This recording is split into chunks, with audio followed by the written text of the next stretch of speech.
This 3-bean chili recipe is a classic vegan comfort food. You can make up a big batch and store it in your freezer. It's a fantastic vegan meal prep. Or you can also take it to your next potluck or chili cook-off. It's also packed with protein. I'm going to show you one way to make this recipe, but the good thing about it is you can adjust it to your taste. Welcome to Kat's Vegan Kitchen. If you find value in this recipe, remember to hit that thumbs up button so you never miss a recipe. And remember, if you look in the description, you can always find the written recipe. Let's get started. One of the secrets to making a fabulous chili is you have to roast your chilies first before you saute anything else. This is a Guajillo chili. You want to start by taking the stem off your chili and emptying the seeds out of the chili pod. Then you want to cut your chili into tiny little pieces. I'm going to heat my Dutch oven or soup pot over medium-low heat, and I'm going to dump my dried chilies right in there. The purpose of this step is to toast up these chilies, which releases some of that delicious, beautiful chili flavor. It's like roasting your chilies, but in your pan.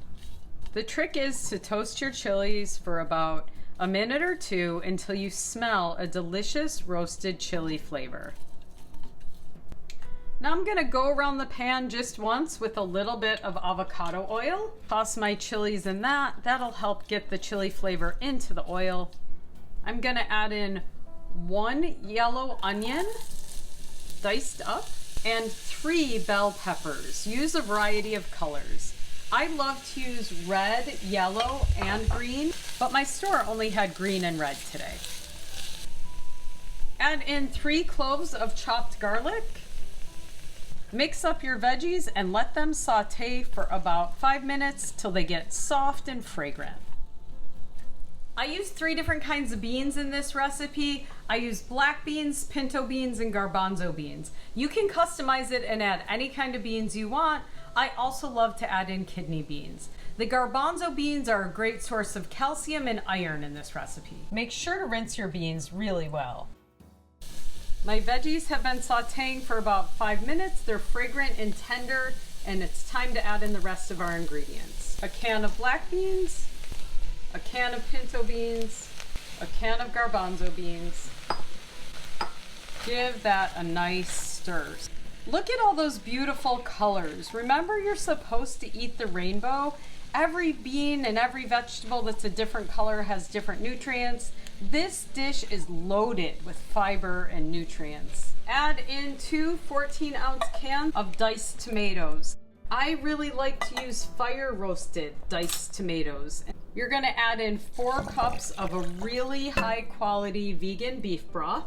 One of the ways I make sure this is the most delicious chili recipe, even though it's super easy, is by adding Mexican style hominy. This is a Mexican style corn. If you can't find this in your local grocery store, don't worry, I'll put a link in the description below. This is 1 25-ounce can of rinsed Mexican hominy. For your spices, you're gonna add in a heaping tablespoon of cumin, a heaping tablespoon of red chili powder, you want it to be mild, a teaspoon of thyme, a tablespoon of basil, 1 bay leaf, about 3/4 teaspoon of salt. Stir that all together. Our final ingredient is about 2 tablespoons of a high quality tomato paste. I like to use Cento tomato paste.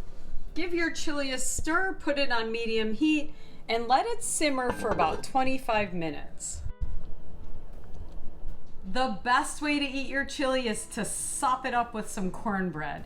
This is a gluten-free recipe that I found on the Minimalist Baker's website. I'm gonna link that in the description below. This chili is delicious on its own, but I made it very mild so everyone can enjoy it. If you like spice, I would suggest adding a couple dashes of cayenne pepper. You also wanna make sure you check the salt level and make sure it tastes just right. Thanks for watching. I hope to see you next time on Kat's Vegan Kitchen.